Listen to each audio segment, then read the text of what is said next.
நீங்க சொன்ன மாதிரியா தர்க்கவாதி பிறப்பாங்கிறது வாங்கிக்கிறாங்கிறத நான் 100% ஒத்துக்கிறேன். உண்மை அதான். ஆமா, நீங்க தான் கீதையில சொன்னாருன்னு சொல்லியிருக்கீங்களா, தர்க்கவாதிகள் மீண்டும் பிறப்பான். எப்படி பிறப்பான்? ஆனா தர்க்கவாதிகள் என்ன நினைச்சிட்டு இருக்கான், கோடீஸ்வரனா இருக்கானா, நான் திரும்ப கோடீஸ்வரனாகி பிறப்பேன்னு நினைக்கிறேன். ஆனா கிடையாது. ஆமா. மாணிக்க வாசகர் சொன்ன மாதிரிக்கே புல்லாய் பூண்டாய் புழுவாய் மரமாயின்னு அவன் பிறக்கிறதுக்கு வாய்ப்பு இருக்கு. ஆனா அதையும் தர்க்கவாதி நல்ல புண்ணியம் செஞ்சு தர்ம சிந்தனையில இருந்தானா உயர் நிலைக்கு போயிடுறான்.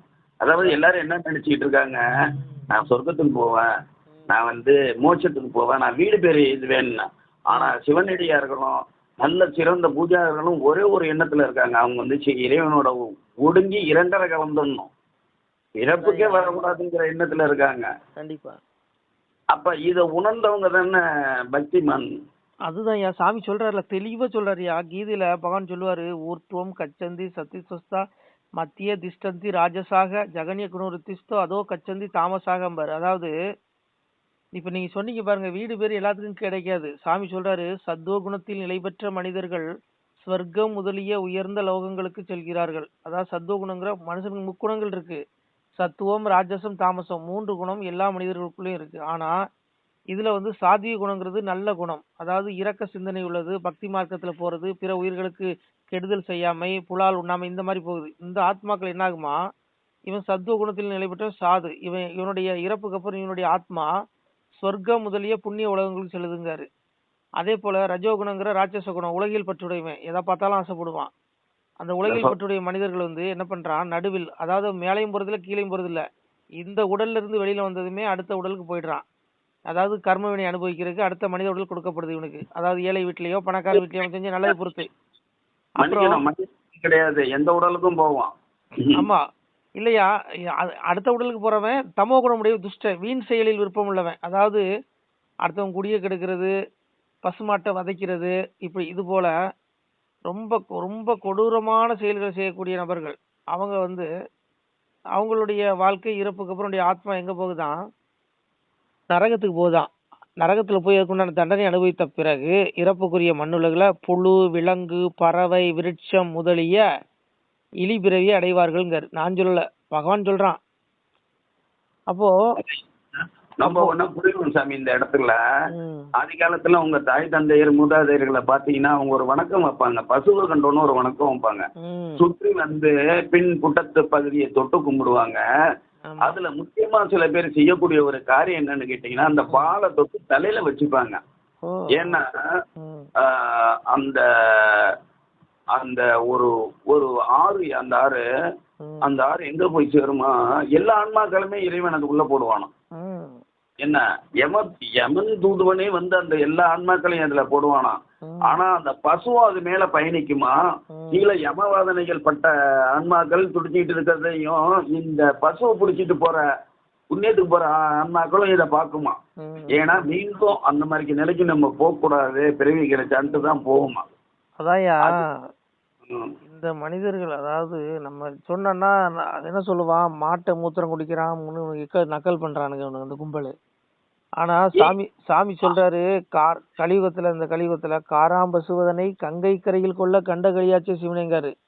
எம்பெருமானே சொல்றாரு, சிவன்ட்ட மகாவிஷ்ணு உரையாடுறாரு, சிவனே காராம்பசுவையே கங்கை கரையில கொள்ளுவான், அந்த அளவுக்கு நீசமான காலம், கொடுமையான காலம் வரும்னாரு. இன்னைக்கு பண்றான்னு அதான் சாமி சொன்னாரு, 4 காலு ஜீவ செந்து நாட்டில் இல்லை ஓட்டமடா கங்கை பால் வற்றுமப்பா. கங்கையோட புனிதம் குன்றுங்கிறாரு. காராம்பசுவதனை காராம்பசுவை கங்கை கரையில கொள்ளுவான், 4 கால ஜீவ செந்து நாட்டில் இல்லை ஓட்ட, 4 கால ஜீவ செந்து விட்டு வைக்க மாட்டான், பூடிச்சு தின்றுவான் அப்படிங்கிறாரு சாமி.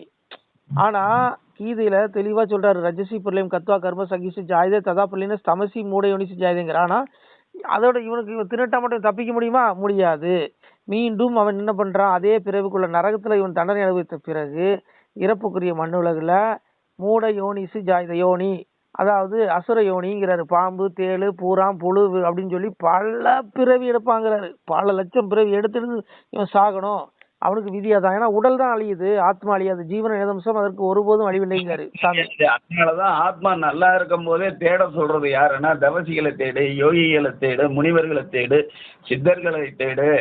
என்ன இப்படி அவரவரை தேடிட்டோம்னா, ஆனா நம்ம கூட இருக்கிறவங்கள தேடுறதுக்கு நமக்கு வந்து ஞானம் கிடைக்கல பாருங்க. அதுக்கும் அதுதான் பெரிய பாவம். இல்லையா, ஒருத்தன் நல்லவனா பிறக்கிறதுக்கே அவன் புண்ணியம் பண்ணியிருக்கணுங்கிறான் பூர்வ ஜென்மத்துல. புரியுதுங்களா உங்களுக்கு? உங்களுக்கு எல்லாருமே எல்லாத்தையும் அறிய முடியாது. உங்களுக்கு அவனர்களாலே அவனதால் பண்ணியிருந்தா இறைவன் ஆட்கொள்ளணும். இவன் எம்பெருமான் சொல்றாரு, செடிகளைத்து வேட்டையாடி தெளிந்த முயல் பிடிக்க வந்தேன், அதிகமுள்ள வெடிகள் கொண்டு அமைத்து வைத்து சுட்டிடுவேன், பழிபாவம் செய்திடுவேன், பார்த்து இருங்கோ கொஞ்ச நேரத்திலே. எம்பெருமான் சொல்றான், செடிகளைத்து வேட்டையாடி தெளிந்த முயல் பிடிக்க வந்த நல்ல ஆத்மா. முயலை பிடிக்க வரல. முயல் எங்க பதுங்கி கிடக்கு தெரியுமா? செடி கொப்பு கொலை பதுங்கி கிடக்கும். அதே போல நல்ல ஆத்மாக்கள் இன்னைக்கு பூமியில 50 எத்தனை பேரை பிறந்திருக்கலாம், ஆனா எல்லாத்தையும் ஒரு முக்திக்கு எடுக்க மாட்டாரு.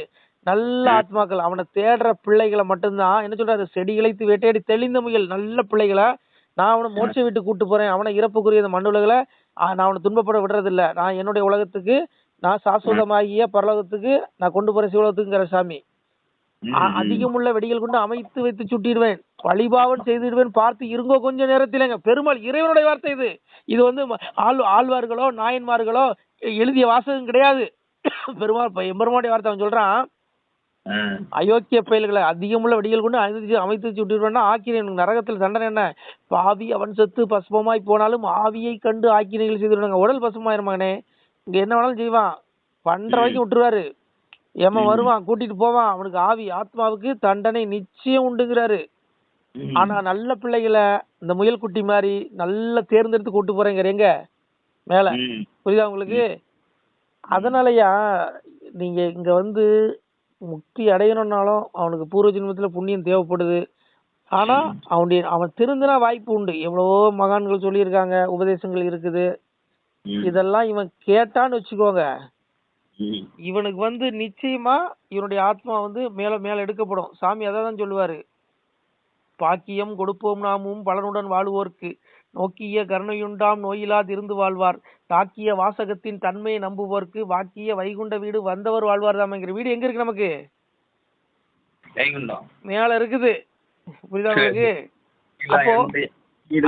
அப்போ வைகுண்டம் எப்படி கிடைக்கும்? சாமி என்ன சொல்றாரு, அந்த அவருடைய உலகத்துக்கு என்னுடைய சாஸ்வதமாகி என்னுடைய உலகத்திற்கு சூரியன் ஒளி தருவதில்லை, சந்திரன் ஒளி தருவதில்லை, அக்னி தேவனும் ஒளி தருவதில்லை, நட்சத்திரங்கள் ஒளி தருவதில்லை.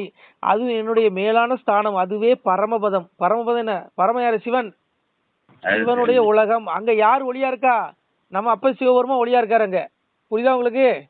கண்டிப்பா புரியுது. அங்க சூரியன் ஒளி தருவதில்ல, சூரியன் ஒளி பூமிக்கு தான், அங்க கிடையாது. அவருடைய உலகத்துக்கு அவரே ஒளியா இருக்காரு. விளக்குதா? அததான் சாமி சொல்றாரு.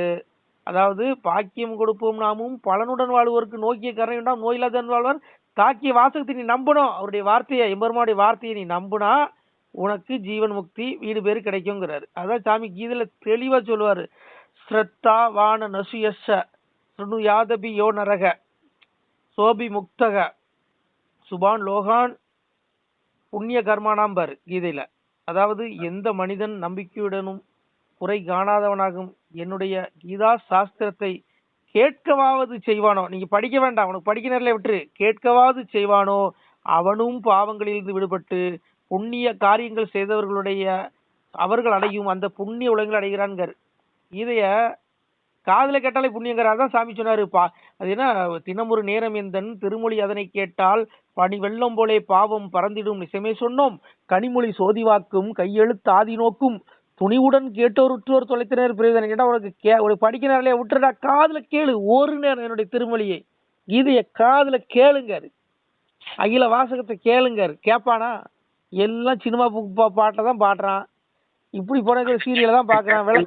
வெறும் சீரியல் மோகம், சினிமா மோகம். எப்படி நீங்க முக்தி அடைய முடியும் சொல்லுங்க? எப்படி முக்தி அடைய முடியும்? கொஞ்சம் பேர் இருக்காங்க, சாமி அதான் சொன்னாரு, கொஞ்சம் பிள்ளைகள் இருக்கான் கலியுகத்துல, அவனா கூட்டிட்டு போயிடும். அதான் செடிகளைத்து வேட்டையாடி தெளிந்த முயல் பிடிக்க வந்தேன் சாமி. எப்படி?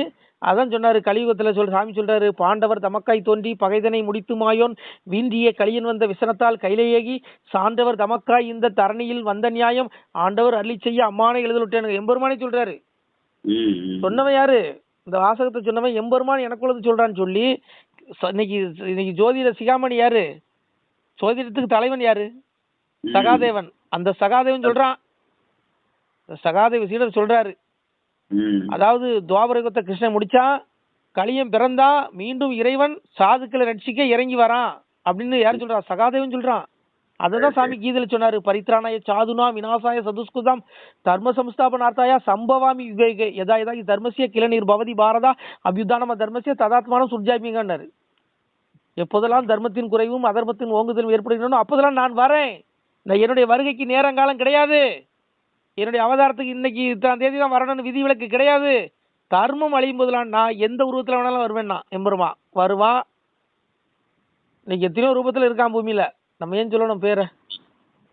தர்மத்துக்காக இறைவன் ஒவ்வொரு ரூபத்துல வரான் செய்வான். புரியுதுங்களா? கண்டிப்பா வருவான். அதனால என்னையா